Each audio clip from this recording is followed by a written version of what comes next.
Hello friends, super magic રસોઈમાં મિત્રો હું આપનું સ્વાગત કરું છું। આજે હું ટમેટા 3 રીતે સ્ટોર કરવાની રીત તમારી સાથે શેર કરું છું, તો તમને ચોક્કસ આ ઉપયોગી થશે। ગમે તો લાઈક કરજો, શેર કરજો અને સબસ્ક્રાઇબ કરવાનું તો ભૂલતા જ નહીં। તો જો મિત્રો, આપણે આ 1 કિલો ટમેટા લીધા છે। આપણે વરસાદની સિઝન આવે ને ત્યારે ટમેટાના ભાવ એકદમ આસમાને હોય છે, તો તમારે જ્યારે આપણે ઓફ સિઝન હોય, ઓફ સિઝનમાં વધારે ભાવ હોય છે એટલે આપણે પરવડતા નથી, તો તમારે જ્યારે ટમેટાની સિઝન હોય ને ત્યારે તમારે સ્ટોર કરી લેવાના હોય છે। તો એકદમ જો આવા બહુ પોચા નહીં અને એકદમ ટાઈટ ટમેટા હોય ને એવા તમારે સ્ટોર કરવા માટે ચૂઝ કરવાના છે। એકદમ પોચા હોય કે પાકેલા વધારે પડતા હોય, દબાઈ ગયેલા હોય એવા લેવાના નથી। તો હવે આપણે પહેલા તો આ ટમેટાને વોશ કરશું। તો એના માટે એક વાસણ લઉં છું અને એમાં આપણે 1 લીટર જેવું પાણી લઈ લેશું અને એમાં આપણે આ વિનેગર છે, આપણે રૂટીન જે વિનેગર આવે છે એ 1 ઢાંકણું હું નાખી દઉં છું પાણીમાં, એટલે આપણા ટમેટા એકદમ ક્લીન થઈ જશે, જે જીવજંતુથી મુક્ત થઈ જશે।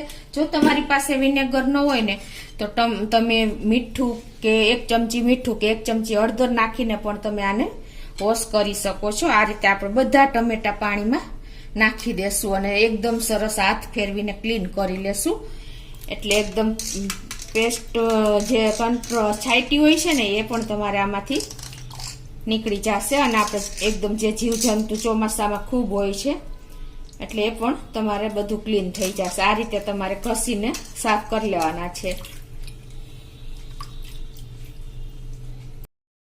આ રીતે વોશ કરીને તમારે એક અલગ પ્લેટમાં લઈને પછી એને તમારે એકદમ ક્લીન કપડેથી લૂછી લેવાના છે।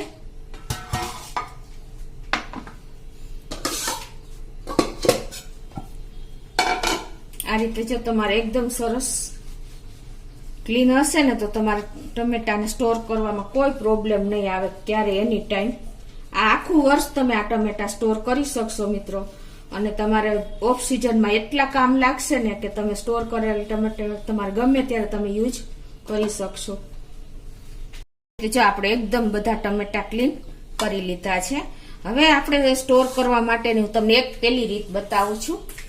તો જો આ ટમેટું તમારે આપણે એકદમ આ કડક છે, એની આ જે આપણે ઉપરનો ભાગ ટોપ હોય ને એને આપણે આઈ કહીએ છીએ, એ આ રીતે તમારે રિમૂવ કરી નાખવાનો છે।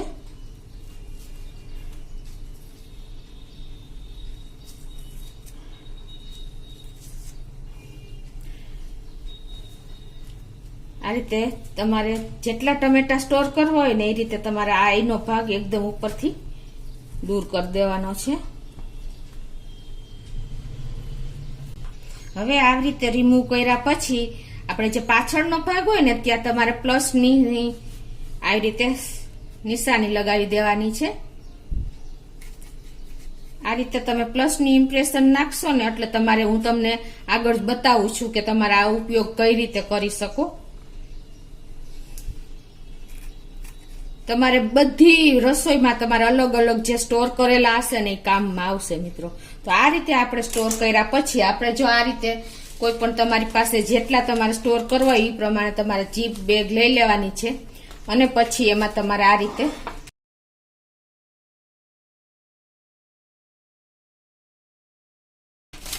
ટમેટાને સેટ કરી દેવાના છે।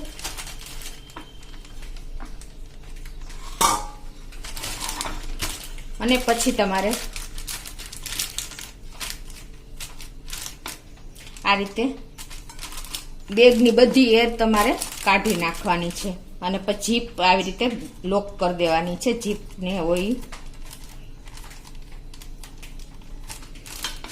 અને આને તમારે ફ્રીઝરમાં રાખી દેવાના છે મિત્રો। આખું વર્ષ તમારા ટમેટા બગડશે નહીં, આવા રહેશે મિત્રો। તો આ તમને મેં એક રીત બતાવી, હવે હું તમને બીજી રીત પણ બતાવી દઉં। હવે એ જ રીતે હું તમને બીજી રીત પણ બતાવી દઉં। એમાં પણ તમારે જો આ ટમેટા એકદમ ટાઈટ જ પાસ કરવાના છે અને આ રીતે તમારે એનો ઉપરનો ટોપનો ભાગ કાઢી નાખવાનો છે।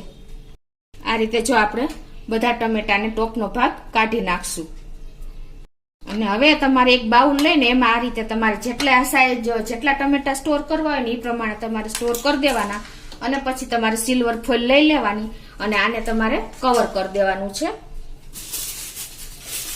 તો આ રીતે જો હું સિલ્વર ફોઇલ લઈને આ રીતે એકદમ ફિટ કરી દેવાની છે. જો આ રીતે તમારે ફ્રીઝરમાં સેટ કરી દેવાના છે એટલે આ ટમેટા તમારે આખું વર્ષ નહીં બગડે. હું તમને ટમેટા સ્ટોર કરવા માટેની ત્રીજી મેથડ પણ બતાવી દઉં. એમાં પણ તમારે જો ઉપરનો ટોપ કાઢી નાખવાનો છે. આ જે આપણે કહીએ છીએ ને એ પણ આ રીતે જો ઉપરના બધા ટોપ તમારે દૂર કરી દેવાના છે. સાઈડનો ભાગ કાઢ્યા પછી તમારે આને આ રીતે તમારે 2 પાર્ટમાં ડિવાઈડ કરી દેવાના છે અને પછી તમારે જો આ રીતે લાંબી ચિપ્સમાં કટ કરી લેવાના છે. આ રીતે 3 ટમેટા તમારે જેટલા સ્ટોર કરવા હોય ને એટલા તમારે આ રીતે કટ કરી લેવાના છે. આ રીતે જો તમારે કટિંગ કર્યા પછી તમારે એક પ્લેટ લઈ લેવાની છે, કોઈ પણ સ્ટીલ કે કાચ જે તમારી પાસે અવેલેબલ હોય. પછી તમારે એને આ રીતે બધા સેટ કરી દેવાના છે. તો આ રીતે તમારે ડીશમાં સેટ કરી દેવાના અને હવે તમારે આની ઉપર આ રીતે સિલ્વર ફોઇલ લઈ લેવાની અને તમારે એને કવર કરી દેવાની.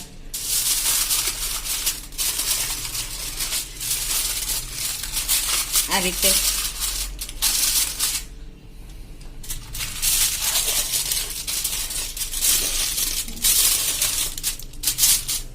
અને આને પણ તમારે ફ્રીઝરમાં સેટ કરી દેવાનું.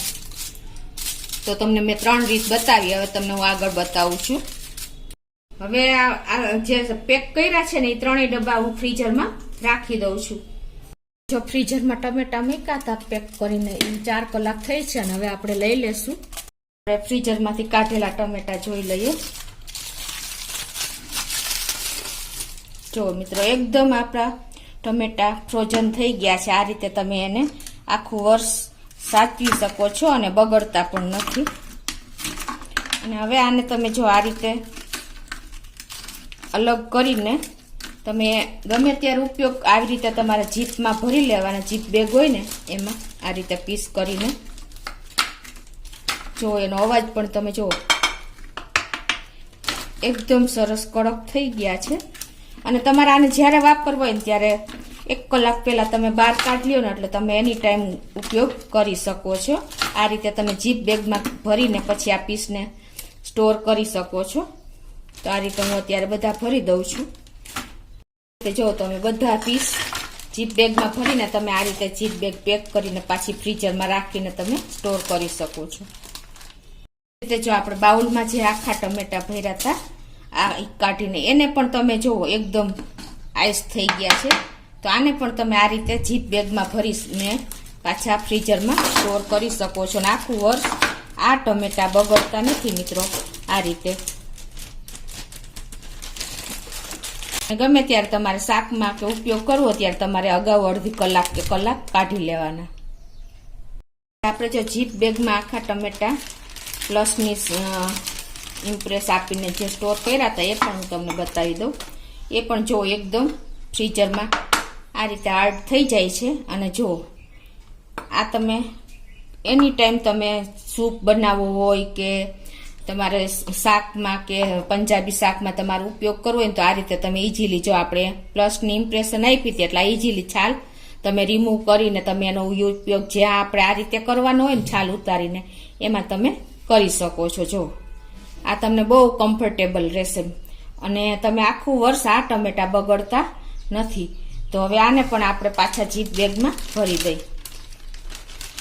આ રીતે તમે જો ફ્રોઝન કર્યા હશે ને ટમેટા તો તમારે આખું વર્ષ ટમેટાનો ઉપયોગ તમે જ્યારે ઓફ સિઝન હોય છે ત્યારે ભાવ આસમાને ચોમાસામાં અત્યારે છે તો તમે ફ્રોઝન કરેલા ટમેટા તમે અત્યારે ઉપયોગ કરી શકો છો. અને અડધો કલાક તમારે વહેલા કાઢો, બાકી કોઈ જરૂર નથી રહેતી મિત્રો. ઇઝીલી તમે ફ્રીઝરમાં સ્ટોર કરીને આ રીતે જીપ બેગમાં રાખીને કરી શકો છો મિત્રો. તો તમને ચોક્કસ આ વિડીયો ઉપયોગી થશે અને તમને ગમે ને તો લાઈક કરજો, શેર કરજો અને સબસ્ક્રાઈબ કરવાનું તો ભૂલતા જ નહીં.